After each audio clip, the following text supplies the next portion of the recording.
Welcome back guys, balik lagi sama Abang Frank. Gimana kabar kalian hari ini? Semoga baik-baik aja ya. Nah, di video kali ini kita bakalan ngelanjutin lagi pembahasan rekap alur cerita perjalanan Luo Feng di series Donghua Swirl Star. Dan buat sahabat santuy yang belum sempat nyimak pembahasan bagian-bagian sebelumnya, bisa langsung aja klik link yang ada di kolom deskripsi. Oke lah guys, nggak usah lama-lama lagi di awal video. Langsung aja cari posisi rebahan yang paling nyaman. Simetriskan pandangan kalian. Inilah waktunya kita baku hantam. Berselang lama, dikarenakan Luo Feng belum mengetahui cara mengendalikan jet tempur kecerdasan, robot virtual lantas memintanya melakukan identifikasi sistem terlebih dahulu. Dengan begitu, jet tersebut bisa mematuhi segala perintahnya.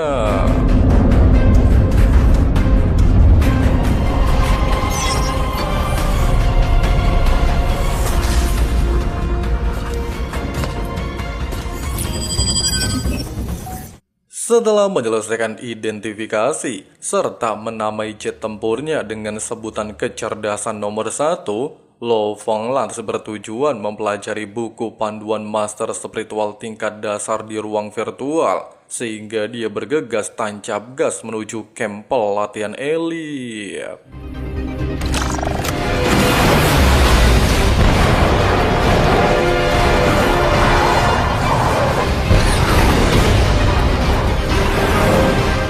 Setibanya di ruangan pribadi dan membaca buku panduan armor Dewa Hitam, Luo Feng terlihat puas dengan benda tersebut. Pasalnya armor Dewa Hitam mampu berubah bentuk sesuai dengan keinginannya. Bahkan cara penggunaannya juga terbilang mudah. Dan inilah wujud transformasi armor Dewa Hitam.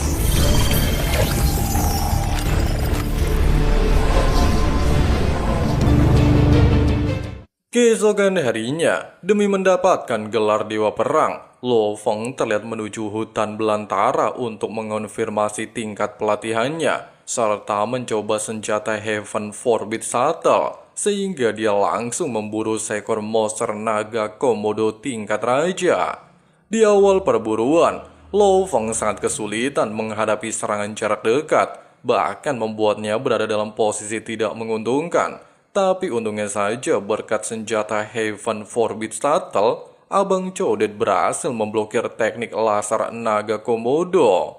Tidak membuang kesempatan, Luo Feng dengan penuh percaya diri berinisiatif melakukan serangan balik, serta mengombinasikan senjata Heaven Forbid Shuttle bersama pisau spiritual untuk menekan sang monster. Tapi sayangnya, tindakan tersebut tidaklah membuahkan hasil. Pasalnya naga komodo memiliki tubuh luar biasa kebal, sehingga monster tersebut dapat membalikan situasi pertarungan. Dan ternyata merasa bosan terus ditekan, serta mengingat senjata Heaven Forbid Shuttle sangatlah cocok bagi seorang master spiritual, Abang Codet lantas mengombinasikan 9 pisau terbang dan teknik pedang 9 guntur tahap keempat untuk mengakhiri pertarungan. Singkat cerita, setelah menyerahkan bahan material Kera Vajra bersama naga komodo, mbak-mbak customer bela diri Jisian lantas mengonfirmasi pencapaian Luo Feng. Selain mendapatkan 20 miliar koin Hanxia dan 10 juta poin kontribusi, Luo Feng juga resmi bergabung dengan Istana Dewa Perang. Oleh sebab itu, mbak-mbak customer memintanya untuk menunggu helm induksi kesadaran di pusat lobi. Tidak berselang lama, sambil melihat helm induksi kesadaran, Mawar lantas menjelaskan beberapa hal, di mana sebagai anggota Istana Dewa Perang, Luo Feng bisa memasuki ruangan virtual di lokasi mana saja. Meski anggota Istana Dewa Perang memiliki hak istimewa, namun mereka juga haruslah memikul tanggung jawab lebih berat. Singkatnya, sebelum pergi meninggalkan pelatihan camp elit, Luo Feng memutuskan untuk mengucapkan salam perpisahan kepada seluruh rekan-rekannya. Pasalnya dalam beberapa hari ke depan, dia akan segera dilantik sebagai inspektur kota Pangkalan Jiangnan. 再见了。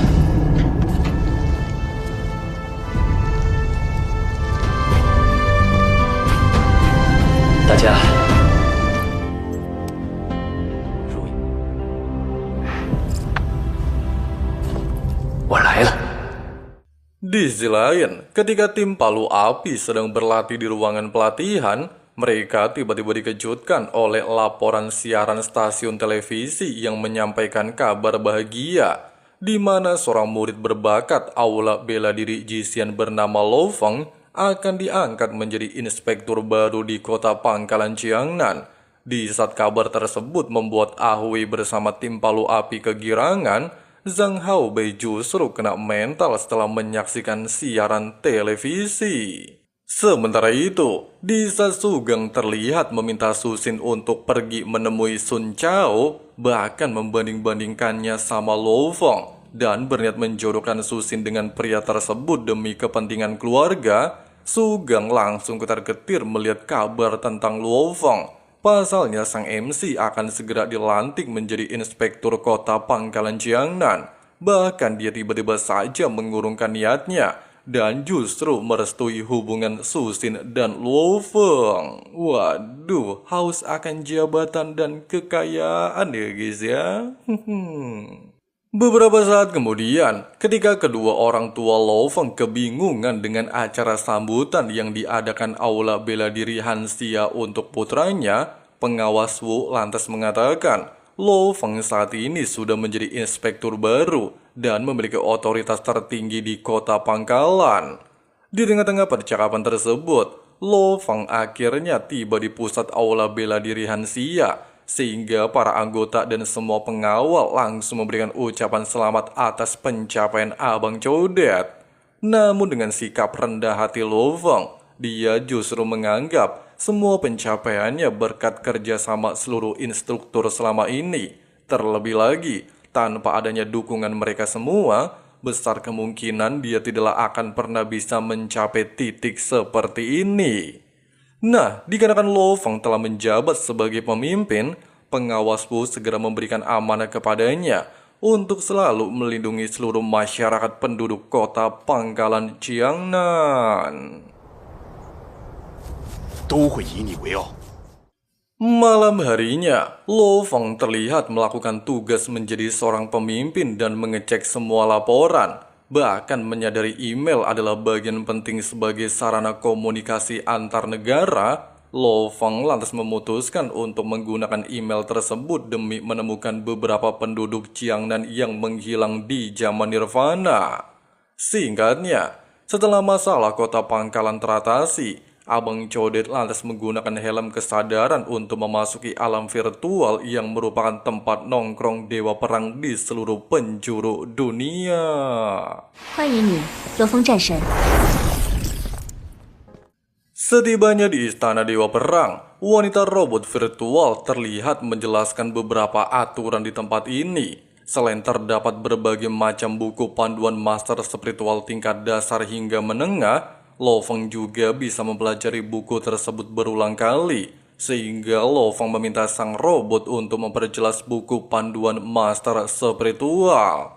Robot virtual melanjutkan, dalam hal kekuatan, seorang master spiritual terbagi menjadi dua bagian, yaitu kehampaan dan nyata. Kehampaan dapat membunuh lawan secara diam-diam menggunakan kekuatan mental, sedangkan kemampuan nyata bisa membunuh lawan dalam jarak 100 meter lebih. Tidak sampai di situ, seorang master spiritual tingkat menengah dikatakan mampu mengendalikan pisau terbang sebanyak 20 buah. Hal itu sesuai dengan kekuatan Lo Feng saat ini. Bahkan jika dihitung, kekuatan Lo Feng setara dengan 10 juta kilogram. Sambil membenarkan penjelasan barusan, Lo Feng lantas berambisi untuk menyempurnakan perisai langit yang memiliki 360 pisau. Jika berhasil, maka kekuatannya pastilah akan meningkat secara signifikan dan melampaui seluruh pejuang dewa perang. Di sisi lain, demi memenuhi ambisinya untuk membalaskan kematian putranya, baik Liao bersama Tante Nina terlihat meminta bantuan kepada Mbah Yan Hai dan bersedia menjadi budaknya asalkan Yan Hai berhasil menghabisi Lo Feng. Meski Yan Hai bisa saja membantu mereka, namun dikarenakan Lo Feng memiliki perlindungan dari Ketua Hong, Yan Hai dengan berat hati menolaknya. Dia hanya meminta Liu untuk segera meningkatkan kekuatannya melampaui level Dewa Perang. Dengan begitu, dia barulah bisa membalaskan dendam kematian putranya. Singkat cerita, setelah menggunakan helm induksi kesadaran, Lo Feng akhirnya tiba di gerbang istana Dewa Perang. Menyadari pemuda tampan kembaran Mimin baru pertama kali memasuki istana, Keita lantas menawarkan diri untuk mengajaknya berkeliling santuy menikmati pemandangan istana Dewa Perang.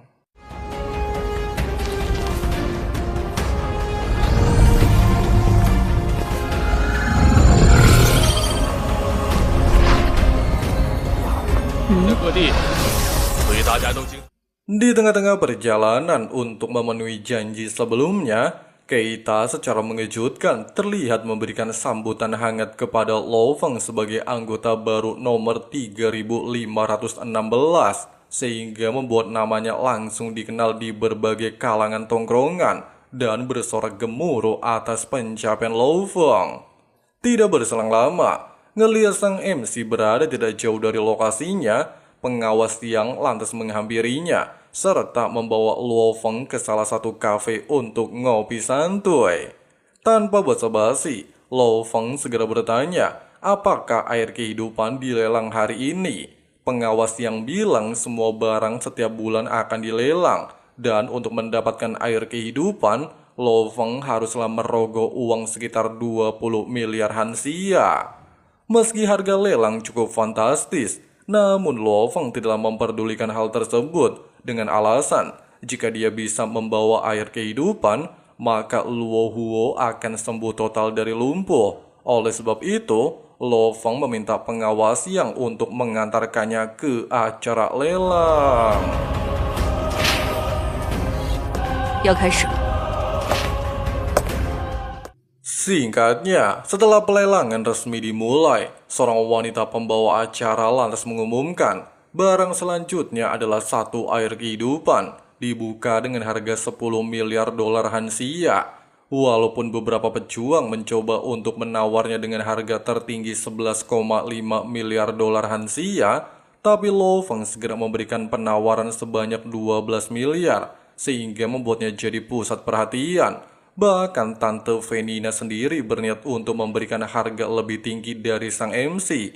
Namun Liao dengan cepat menghentikan tindakan istrinya dengan alasan mereka pastilah menemukan cara lain untuk membalaskan dendam kematian Li Wei. Sementara itu, mengetahui bahwa Lo Feng merupakan anggota baru istana Dewa Perang, seluruh orang hanya menunjukkan sikap solidaritas untuk menyambutnya. Bahkan tidak ada seorang pun menawar air kehidupan, sehingga mbak-mbak pembawa acara mengumumkan jika benda tersebut jatuh ke tangan Luo Feng. Pasca kejadian barusan, di saat Liao kebingungan untuk apa Luo Feng membeli air kehidupan, Venina lantas mengatakan, dari informasi yang dia dapatkan, Luo Feng membeli air kehidupan untuk adiknya. Mendengarkan hal tersebut, Liao tiba-tiba saja memiliki sebuah rencana untuk mengancam keluarga Lo Feng saat dia nantinya memasuki reruntuhan kuno. Tidak berselang lama, acara lelang kembali diselenggarakan, di mana barang terakhir berupa jaring emas laba-laba dari monster tingkat raja, disebut Black Widow Spider King, dibuka dengan harga 5 miliar dolar hansia. Senior Jiang Fang menjelaskan, walaupun benda tersebut sangat lemah dari jaring level SS, namun jaring itu mampu menangkap seorang level Dewa Perang serta monster tingkat raja. Merasa tertarik mendengarkan penjelasan barusan, Lo Feng tanpa pikir panjang langsung menawar jaring laba-laba dengan harga 10 miliar dolar hansia.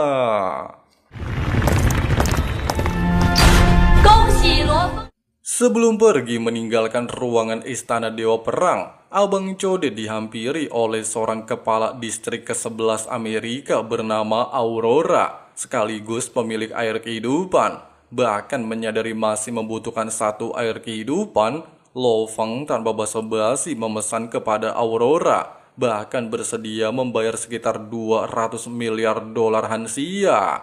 Beberapa saat kemudian, ketika Luo Hua sedang merenungi nasibnya, Abang Codet akhirnya kembali ke rumah, serta meminta sang adik untuk membuka sebuah peti yang dia bawa, dan menyarankan Luo Hua melepas kursi roda. Pasalnya Lo Feng telah berhasil mendapatkan air kehidupan untuk memulihkan kondisi fisiknya.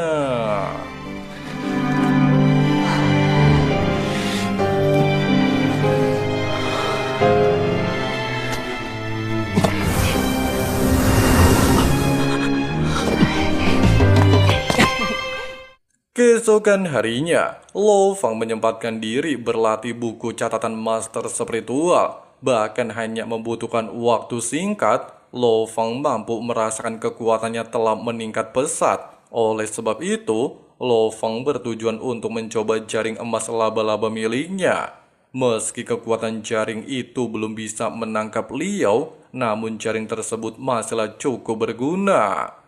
Tidak berselang lama, Lo Feng tanpa terduga mendapatkan WA dari calon kakak iparnya alias Sugang, di mana Susin akan segera tiba di bandara. Mendapati pesan tersebut, Lo Feng lantas bergegas menjemput sang pujaan hati dengan pesawat barunya.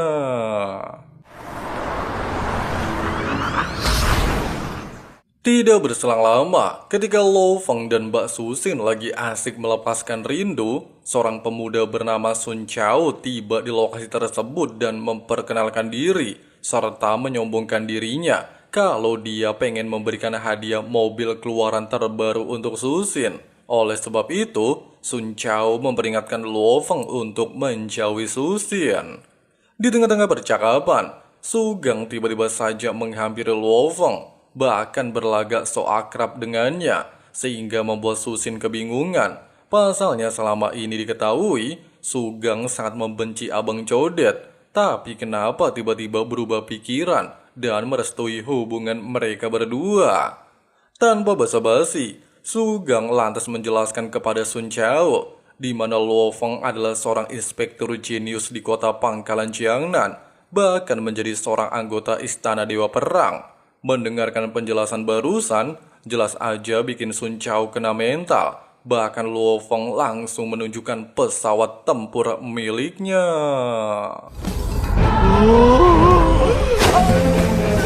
命天子啊！我想的还要了不得。我在飞。 Malam harinya, sambil bernostalgia mengingat kisah masa lalu perjalanan mereka berdua di perbatasan kota Pangkalan Jiangnan, Mbak Susin sangatlah terpukau melihat pencapaian calon lakinya, di mana saat itu Lo Feng hanyalah seorang pejuang biasa, tapi kali ini Lo Feng telah berhasil mencapai semua impiannya untuk melindungi seluruh umat manusia. 您在这里许下的愿望吗？ 1号，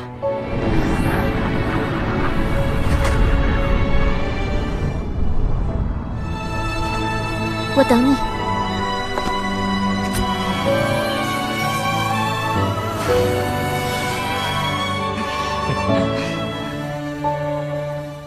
Dalam situasi romantis layaknya sinetron televisi, Abang Codet lantas mengungkapkan semua isi hatinya.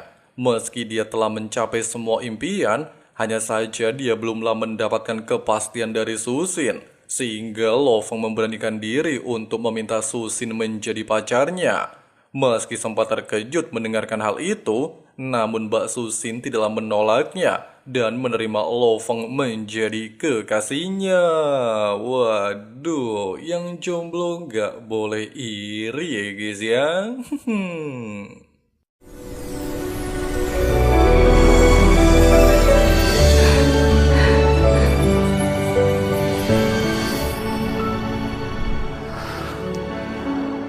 Di sisi lain, mendeteksi adanya gelombang monster di Samudra Pasifik dan sistem radar menunjukkan sejumlah monster berkumpul di dasar laut, Abah Lida Wei segera memutuskan untuk meminta bantuan Aula Seni Bela Diri Ekstrim Pangkalan Jiangnan.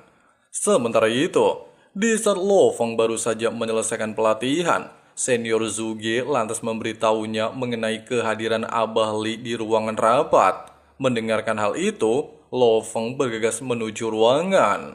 Melihat kedatangan Lo Feng serta keduanya saling memperkenalkan diri, Abah Li segera mengatakan beberapa hal tentang pasukan militer di pangkalan. Walaupun memiliki sejumlah pejuang dan senjata meriam laser, namun semua itu tidaklah efektif melawan monster laut. Pasalnya sang monster memiliki serangan gelombang kejutan, sehingga dapat menyerang target dalam jarak beberapa ratus meter. Bahkan populasi monster laut lebih tinggi jika dibandingkan monster darat. Tidak sampai di sini, menurut informasi yang dia temukan, Li Dawei bisa melihat cukup jelas bahwa dasar laut merupakan sarang monster besar dan kemungkinan dapat mengancam keselamatan penduduk sekitar. Oleh sebab itu, Abah Li meminta Lo Feng untuk mengalahkan monster laut. 没问题。 Nah, dikarenakan 6 bulan yang lalu Abang Chodit sangat berjasa untuk negara Hanxia membunuh seekor monster naga ular kepala 9 tingkat 2, serta merupakan tokoh paling penting dalam insiden tersebut, maka Li Dawei memberikan Lo Feng pangkat Mayor Jenderal. Malam harinya, sebelum menghadiri acara pelantikan, Lo Feng menyempatkan diri mengobrol dengan Su Xin. Tapi di tengah-tengah percakapan tersebut, robot virtual datang memberitahunya tentang keberangkatan peninggalan reruntuhan kuno yang tersisa 2 hari lagi, di mana Lo Feng diharuskan mengikuti ujian untuk memperoleh armor Dewa Perang. Meski tingkat bahaya peninggalan kuno nomor 9 lebih rendah, tapi persentase kematian mencapai 72%.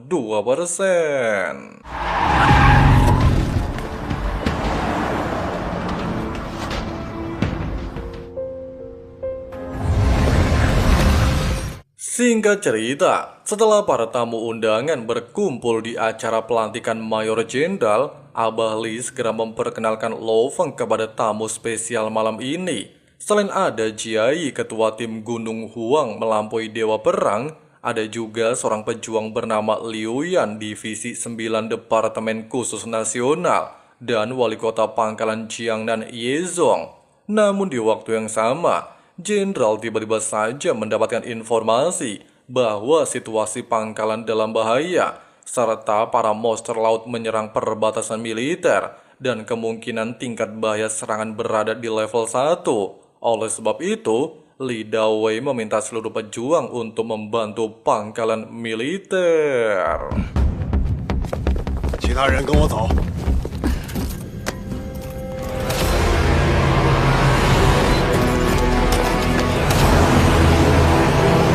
军方已抽调1万兵力赶赴前线，为9头蛇龙袭击时的3倍以上。水域怪兽在春深江入海口大规模进行。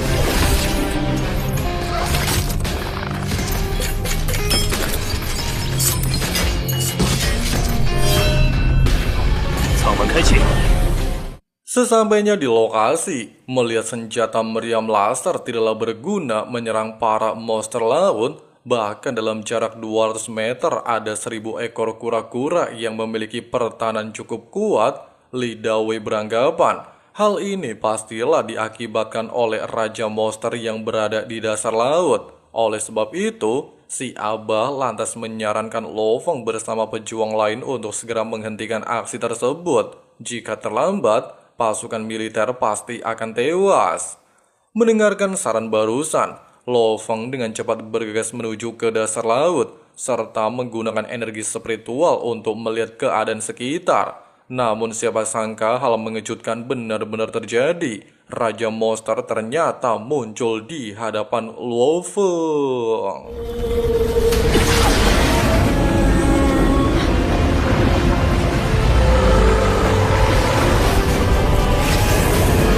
有怪兽进入基地。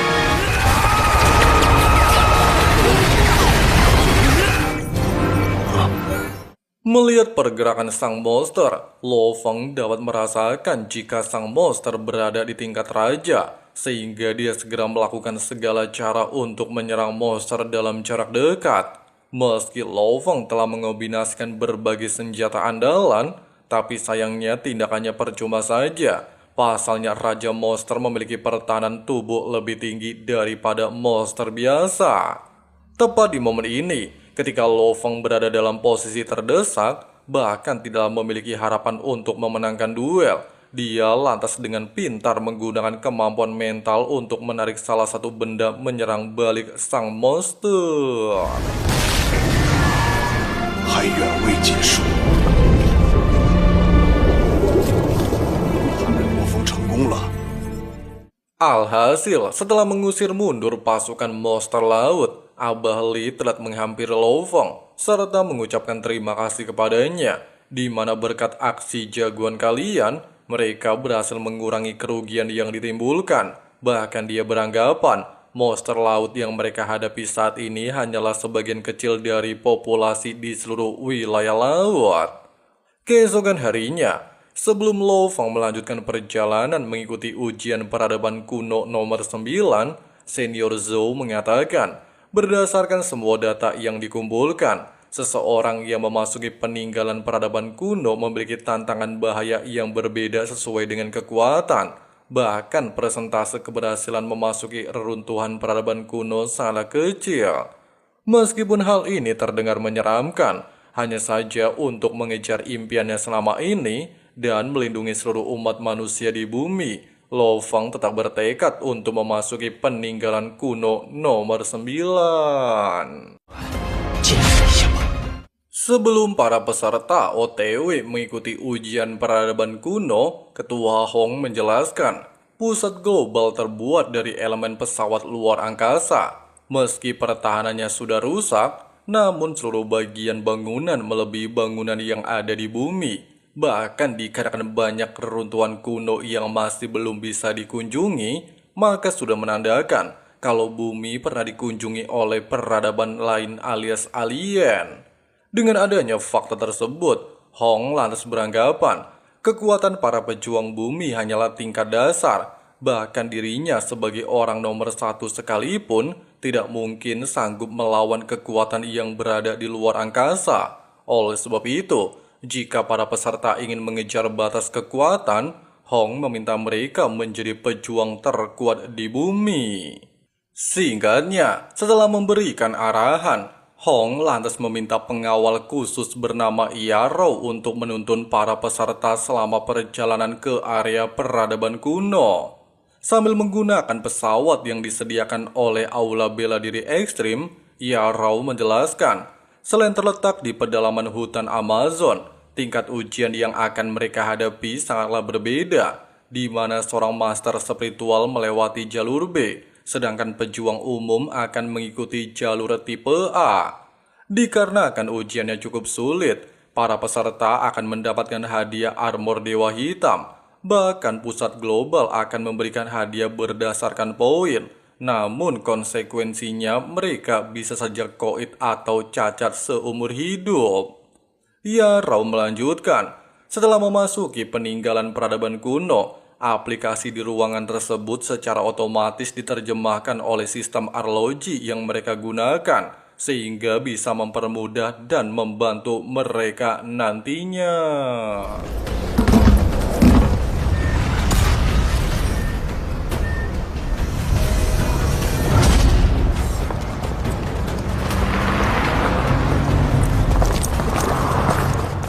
Nah, dikarenakan tugas Yarou telah berakhir, dia lantas menyerahkan seluruh peserta kepada Vladimir sekaligus pengawal pribadi Ketua Hong, sehingga Vladimir segera membawa para pejuang memasuki ruangan peradaban kuno.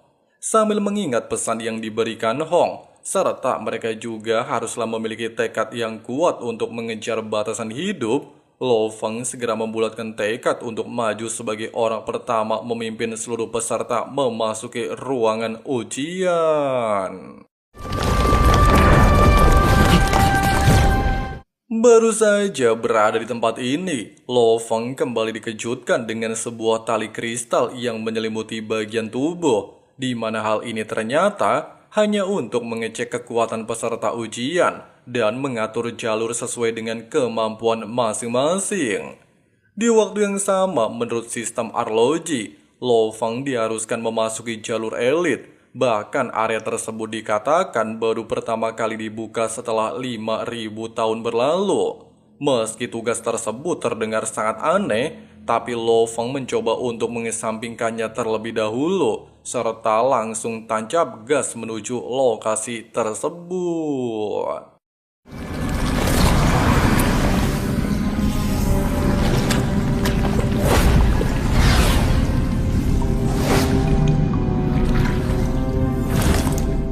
Di tengah-tengah perjalanan, merasa janggal melihat area sekitar, bahkan mengeluarkan sebuah cairan yang mampu berubah wujud menjadi seorang manusia. Jelas aja membuat Lo Feng panik, sehingga dia memutuskan menggunakan teknik langkah 1000 bayangan alias pergi melarikan diri.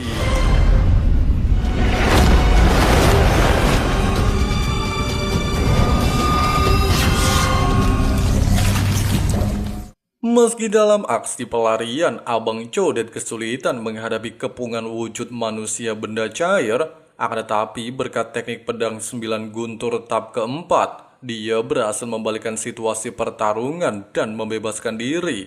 Namun di waktu yang sama, Lo Feng kembali memasuki dimensi peradaban kuno, sekaligus tempat khusus bagi seorang master spiritual.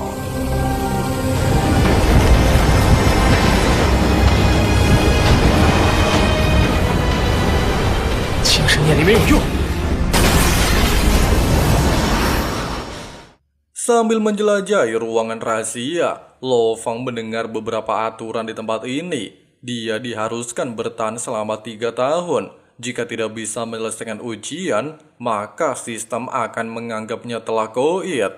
Mendengarkan hal itu dan sangat mencemaskan keluarganya dari ancaman Liu, Lo Feng lantas bertekad untuk secepat mungkin menyelesaikan ujian, sehingga dia segera memanfaatkan waktu untuk berkultivasi.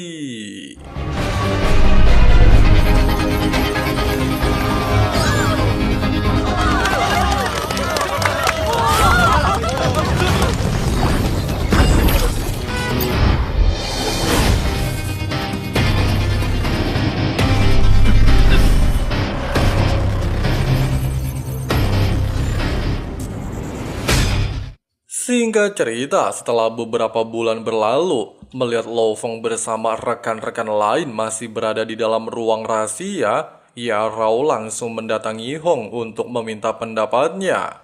Meski Hong mengizinkan Yarao menyampaikan kabar duka atas kematian 2 pejuang lain, hanya saja dia memperingatkan sang bawahan tidak menyebarluaskan berita kematian Lo Feng dengan alasan Hong masih memiliki harapan Lo Feng belum meninggoy. Sementara itu, setelah berhasil menguasai 9 bilah pisau perisai langit, Lo Feng kembali berusaha keras mencoba untuk menerobos ruangan. Namun sayang, hal itu masih belum cukup membawa sang MC keluar meninggalkan ruangan rahasia.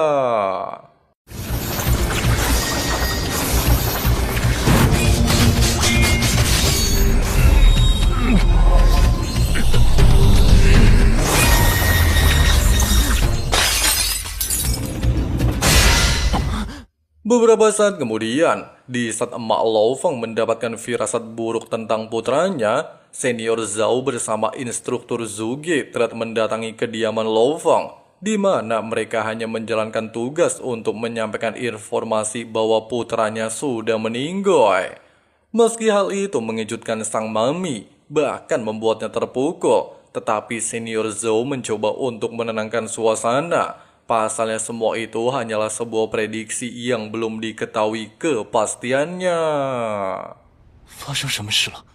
Tidak berselang lama untuk menghilangkan rasa kegelisahan terhadap berita kematian sang kekasih, Mbak Susin bergegas memastikan dugaan untuk mengunjungi rumah calon mertuanya. Walaupun di momen ini Susin sedikit panik, namun emak Lo Feng segera meyakinkan Susin di mana mereka haruslah menunggu kepastian dari pusat seni bela diri ekstrim.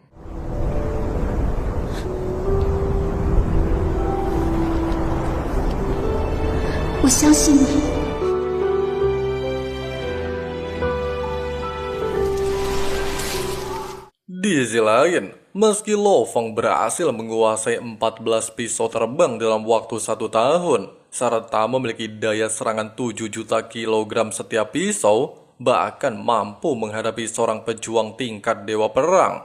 Tapi sayangnya, hal tersebut masih belum cukup menembus penghalang ruangan, sehingga membuatnya galau, frustasi, bahkan hampir kena mental.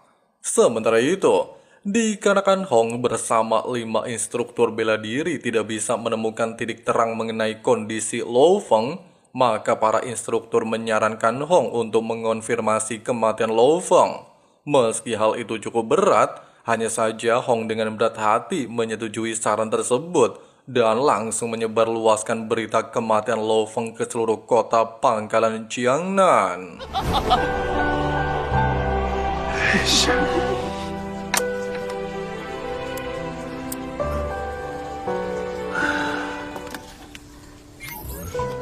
你不过如此。 你我在战争空间里。 Mendengarkan kabar buruk menimpa salah satu rekannya, jelas saja membuat Ah Wen bersama tim Palu Api nangis histeris. Mereka tidaklah pernah menyangka bahwa Lo Feng bisa koit saat melakukan ujian peninggalan peradaban kuno. Bahkan kedua orang tua Lo Feng jadi nambah bad mood setelah mendengarkan berita tersebut. Sedangkan situasi ini tidaklah berlaku untuk Liao dan Tante Nina. Pasalnya mereka bisa menjalankan rencana selanjutnya membunuh seluruh keluarga sang MC. Waduh, ini orang bener-bener bangke ya guys ya. Beberapa saat kemudian, Luo Hua mendapatkan informasi dari Jenan kalau emaknya habis dipukulin sama oknum saat berada di taman. Bahkan dia sendiri tidak mengetahui jelas motif penyerangan tersebut.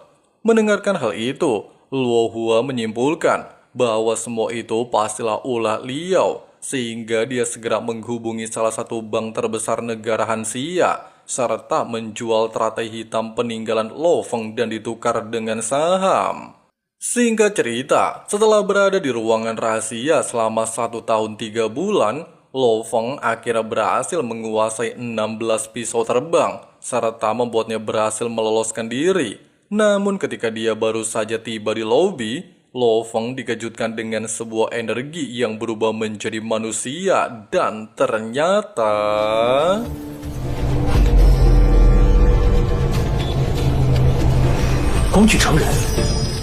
Dijelaskan, sang manusia kristal merupakan AI pengendali reruntuhan peradaban kuno. Bahkan selama Lo Feng memasuki ruangan rahasia, AI inilah yang mengatur semua ujiannya. Bahkan selama 50.000 tahun, hanya Lo Feng saja yang berhasil mengaktifkan misi ruangan rahasia. Oleh sebab itu, manusia kristal langsung memberikan status bintang meteorit dan juga hadiah khusus.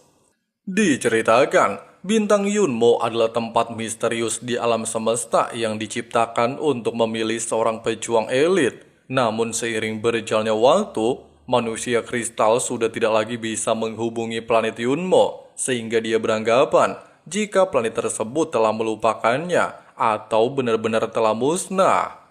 Hanya saja, Lo Feng akan tetap mendapatkan hadiah buku panduan perisai langit, sebuah otak asisten yang memiliki banyak fungsi di dalamnya, serta pelengkapan Dewa Perang Hitam, dan juga token sebagai kartu anggota dari planet Yunmo. Walaupun terdengar mustahil untuk memasuki bintang meteorit, hanya saja manusia kristal berharap Lo Feng bisa menjadi orang terkuat di bumi dan kembali membangun ulang keindahan bintang Yunmo di masa depan. Manusia kristal melanjutkan, pejuang alam semesta dibagi menjadi 9 tingkat, di mana tingkat 1 dan 2 setara dewa perang tingkat dasar, 3-8 merupakan tingkat menengah, sedangkan level 9 setara dengan pejuang dewa perang tingkat tinggi. Di atas level tersebut masih ada level penjelajah bintang. Setelah itu, para pejuang akan memasuki tahap alam semesta dan level planet sebagai kesatria puncak. Merasa terkejut mendengarkan hal itu, Lo Feng lantas bertanya, bagaimana tingkat Hong bersama Li San? Menurut analisa otak cerdas, mereka hanya berada di 1 tingkat dalam level planet. Meskipun dalam hal kekuatan, Li San lebih unggul, Namun dalam segi kemampuan fisik, Hong sangat jauh lebih kuat dibandingkan dengan Dewa Petir. Bahkan menurut data yang dikumpulkan, Hong memiliki domain yang tidak mungkin bisa ditandingi oleh pejuang manapun.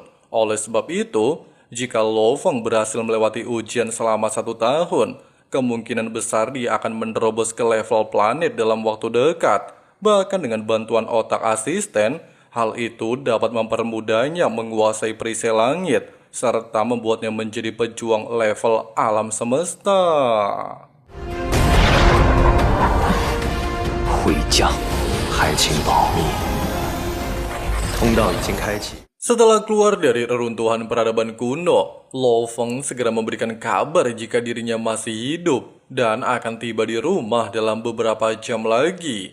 Mendengarkan kabar barusan, jelas saja membuat Luo Honghuo kegirangan. Tapi dikarenakan masih dalam proses penyembuhan, suster memintanya gak usah banyak tingkah.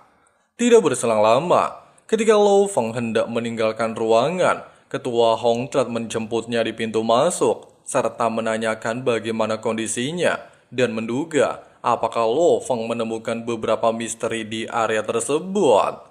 Sambil mengingat perjanjian sebelumnya, Abang Codet lantas memberitahu Ketua Hong jika dirinya telah menyelesaikan ujian kematian peninggalan nomor 9, bahkan mendapatkan armor Dewa Hitam dan buku panduan Master Spiritual. Keesokan harinya, melihat sang kakak tiba di ruangan perawatan, Luo Hua lantas menjelaskan semua ini diakibatkan oleh Liao sejak 3 bulan yang lalu, di mana orang tersebut selalu mengganggu keluarga mereka dengan menggunakan trik licik untuk membunuh orang tuanya, sehingga Luo Hua secara paksa menukarkan teratai hitam 1000 tahun untuk membeli saham bank komersial demi mendapatkan pasukan khusus untuk melindungi keluarga mereka. Merasa muak dengerin kelakuan Liao, Lo Feng tanpa basa-basi langsung tancap gas menuju kediaman Liao mengandalkan cahaya otak asisten miliknya, dan tiba-tiba...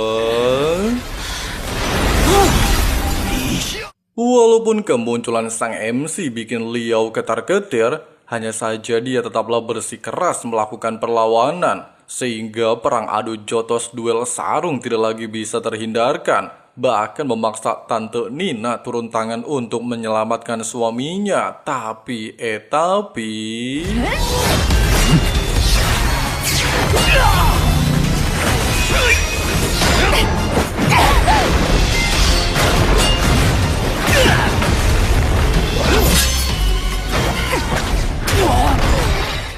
Ngeliat lakinya dalam kondisi terdesak, Tante Nina lantas mengancam Lo Feng dengan sebuah bom peledak yang sudah menyebar ke seluruh penjuru sudut kota Pangkalan Jiangnan dan kemungkinan berdampak buruk untuk keselamatan penduduk sekitar.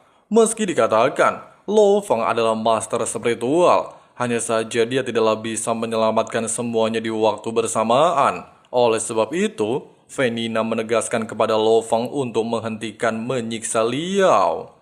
Tepat ketika Lo Feng dalam situasi tertekan, instruktur Zuxi akhirnya tiba di lokasi tersebut, serta meminta kedua belah pihak untuk menjelaskan secara detail. Pada awalnya, Lo Feng mengatakan jika Nina menggunakan trik licik memasang bom peledak di area sudut kota. Namun si tante beralasan hal ini dia lakukan untuk mencegah Lo Feng membunuh Liao.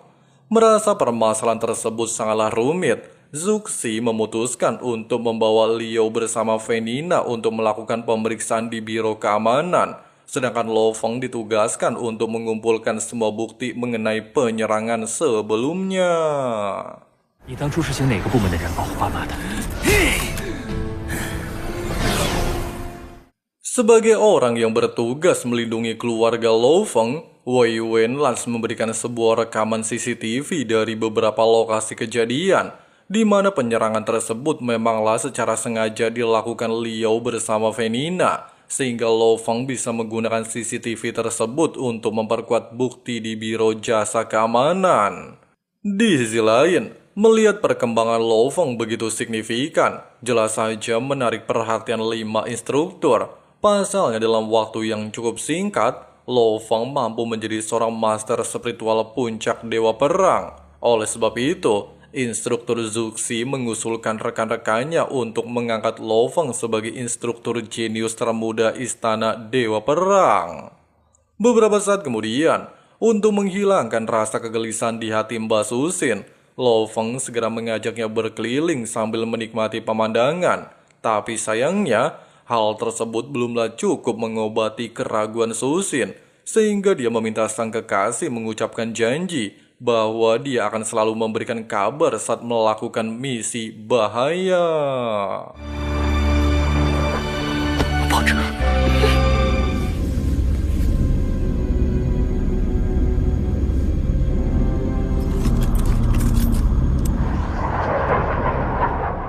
Keesokan harinya, pengawas Zuxi menyampaikan kabar bahagia untuknya, di mana sang MC telah dipromosikan menjadi seorang instruktur aula bela diri ekstrim. Hal itu berkat kemampuan Lo Feng yang melebihi anggota lain. Terlebih lagi selama menjabat, Lo Feng diharuskan menjelajahi wilayah reruntuhan peninggalan kuno secara pribadi. Bukannya gentar mendapatkan tugas tersebut, Lo Feng tanpa ragu menerima posisi tersebut. Pengawas Zuxi melanjutkan, setelah menemukan semua bukti kalau Nina bersama Liao memanglah secara sengaja berniat membunuh keluarganya dan memasang bom peledak untuk mengancam keselamatan penduduk sekitar, maka Hong akan memberikan sanksi berupa hukuman mati. Sementara itu, meski Liao dan Tante Nina berada di tengah pengawasan Dewa Perang menuju lokasi tempat pemakaman, tapi siapa sangka hal mengejutkan tiba-tiba saja terjadi. Ternyata Nina bersama Liao telah mempersiapkan sebuah rencana untuk merusak sistem pesawat, sehingga mereka langsung memanfaatkan situasi tersebut untuk melarikan diri.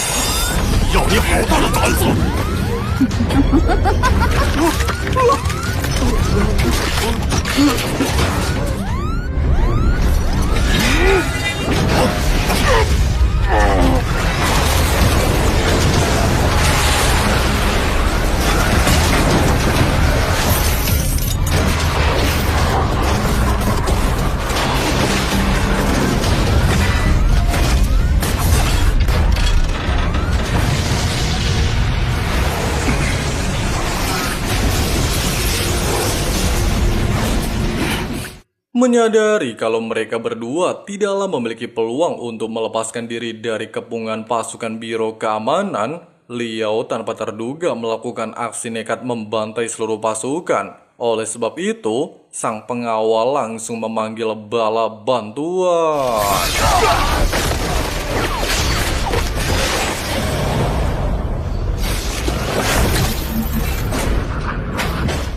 Pasca kejadian barusan dan mendapatkan informasi bahwa Liao bersama Tante Nina menuju wilayah barat laut, Ah Wen lantas mengatakan jika wilayah Eropa merupakan markas utama aliansi HR dan kemungkinan bertujuan untuk mencari perlindungan, sehingga Ah Wei dengan cepat menyarankan Lo Feng mengirim semua bukti-bukti rekaman CCTV ke Istana Dewa Perang. Dengan begitu, negara Eropa bisa langsung melakukan penangkapan.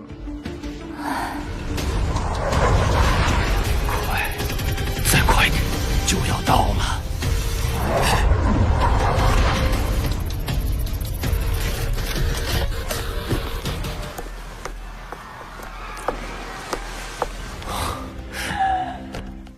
Dan benar saja, ketika mereka berdua menginjakan kaki di bandara Eropa, seorang tetua bernama Ye Site memberikan sambutan hangat kepada Liao bersama istrinya kalau dirinya telah mendapatkan laporan dari ketua Hong untuk membawa mereka kembali ke Istana Dewa Perang sesuai aturan yang sudah ditetapkan.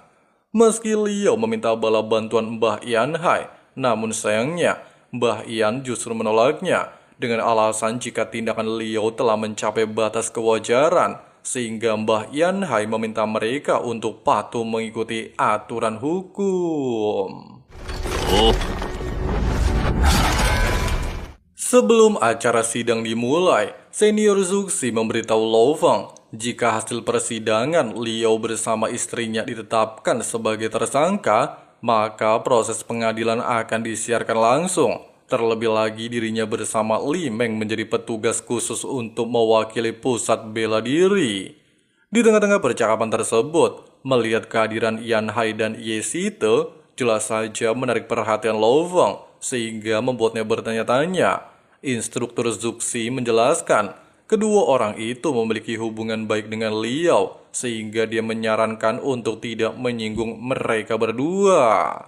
Hanya membutuhkan waktu singkat, ketika Mbak Yan Hai berniat untuk membela anggota aliansi HR, baik Lisan bersama Hong akhirnya datang tepat waktu, serta menegaskan bahwa kehadirannya untuk memastikan acara sidang berjalan sesuai keadilan. Oleh sebab itu, ketua penegak hukum langsung menyatakan Liao bersama istrinya mendapatkan hukuman mati.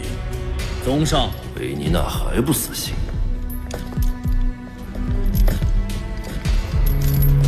终于。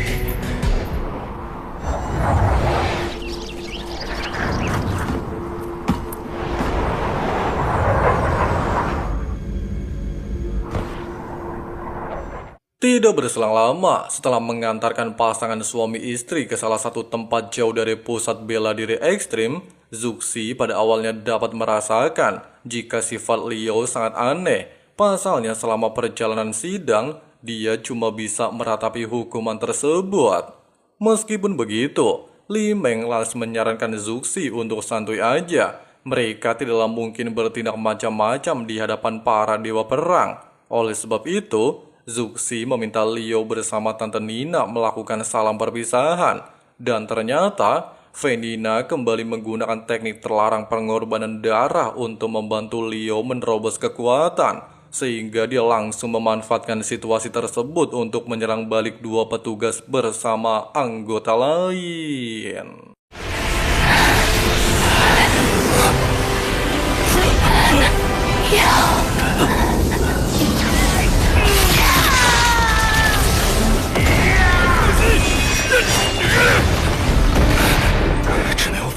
Sebelum Ketua Hong memerintahkan Vladimir dan Yaro untuk bekerja sama membunuh Liao, Abang Codet lantas bergegas menuju lokasi. Bahkan meski Li Meng bersama Zuxi memperingatkan Lo Feng bahwa level kekuatannya tidaklah bisa menandingi kekuatan Liao, tapi Lo Feng tetaplah bersikeras melawannya dengan alasan jika semua ini adalah masalah dendam pribadinya, sehingga dia haruslah mengakhiri dendam tersebut. Oleh sebab itu, Lo Feng dengan cepat menggunakan asisten kecerdasan untuk mendeteksi posisi Liao. Hanya dalam hitungan detik, melihat kehadiran Lo Feng semakin memancing kemarahan Liao, bahkan tanpa terduga langsung berinisiatif melakukan serangan kejutan, sehingga memaksa Lo Feng mengaktifkan perisai langit.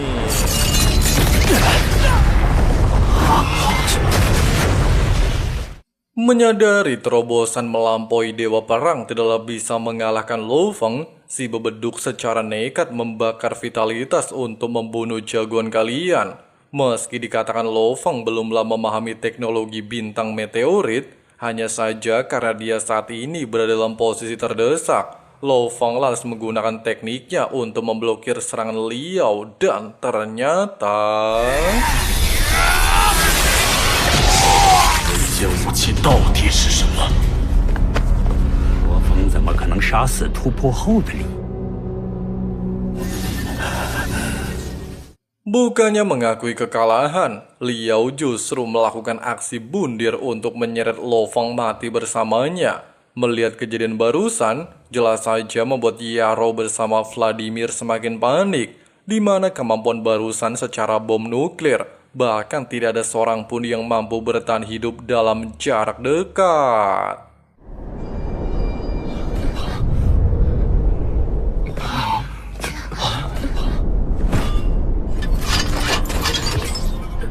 Untungnya saja berkat pertahanan perisai langit, Abang Codet berhasil memblokir serangan tersebut, sehingga menarik perhatian seluruh pejuang di ruangan Istana Dewa Perang dan berniat mengincar senjata miliknya.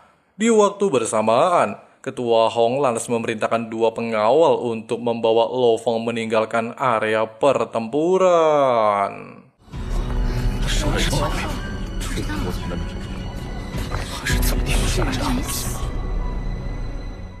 Melihat pandangan semua pejuang, Ketua Hong langsung mencairkan suasana. Dia menegaskan tujuannya dan lisan mendirikan Istana Dewa Perang untuk menyatukan para pejuang dan bekerja sama membasmi seluruh monster di muka bumi, bukan untuk saling membunuh. Terlebih lagi saat ini, banyak monster yang sudah mencapai tingkat raja.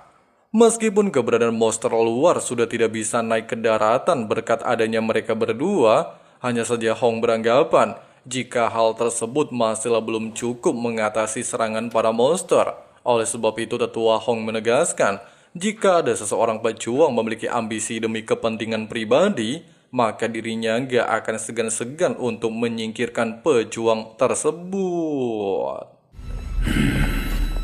Lo Fong, 你跟我来。好了。 Singkatnya, dikarenakan bulan depan Lo Fong akan dilantik sebagai inspektur baru pusat aula bela diri, Ketua Hong lantas memintanya untuk meningkatkan kekuatan mencapai tingkat planet sehingga bisa mempermudah menyelesaikan tugas.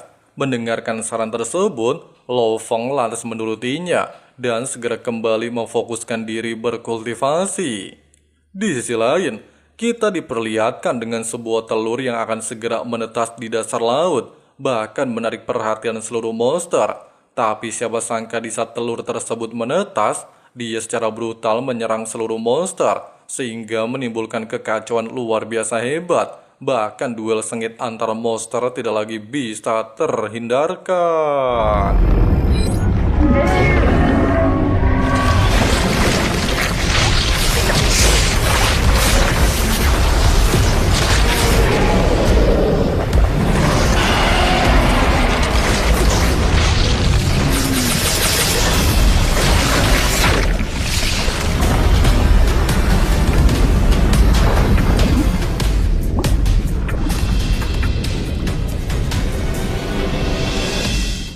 Nah guys, kira-kira seperti itulah rekap alur cerita Donghua Swell Star. Dan di bagian kali ini kita udah nyampe episode 56 ya guys ya. Dan kalau kalian pengen cepet banget dibuatkan alur ceritanya, sabar ya guys ya. Soalnya kan kita ngerekap dari awal, jadi harus ngerangkum ulang dan ngedit ulang. Ya memakan waktu cukup lama ya guys ya. Dan insya Allah kalau nanti situasinya udah membaik, seminggu bisa 2 kali. Tapi kalau situasinya belum membaik dan gimana ya, dan temen abang Frank gak balik-balik dari kampung halaman, ya mohon maaf ya guys ya, seminggu cuman bisa sekali. Dan satu lagi, tolong bantu subscribe dan like ya guys ya, biar abang Frank makin semangat buatin rekap alur ceritanya. Dan bakalan banyak donggua-donggua menarik lainnya yang akan kita bahas juga ya guys ya. Jadi langsung aja klik subscribe-nya dan nyalain notifikasinya, supaya teman-teman gak ketinggalan updatean videonya. Oke lah guys, makasih banyak banget buat teman-teman yang udah nonton videonya sampai habis. Di sini abang Frank si ketua sekte pamit undur diri dulu. See you and bye. Bye. I like to do it cause it's sensation. I live my life in my head like a narration. Don't expect greatness, do my best, man, I'll take it. Wake up, today's gonna be a good day. Wake up, today's gonna be a good day. Wake up, today's gonna be a good day. Wake up, today's gonna be a good day. Wake up, today's gonna be a good day. Wake up, today's gonna be a good day. Wake up, today's gonna be a good day. Wake up, today's gonna be a good day.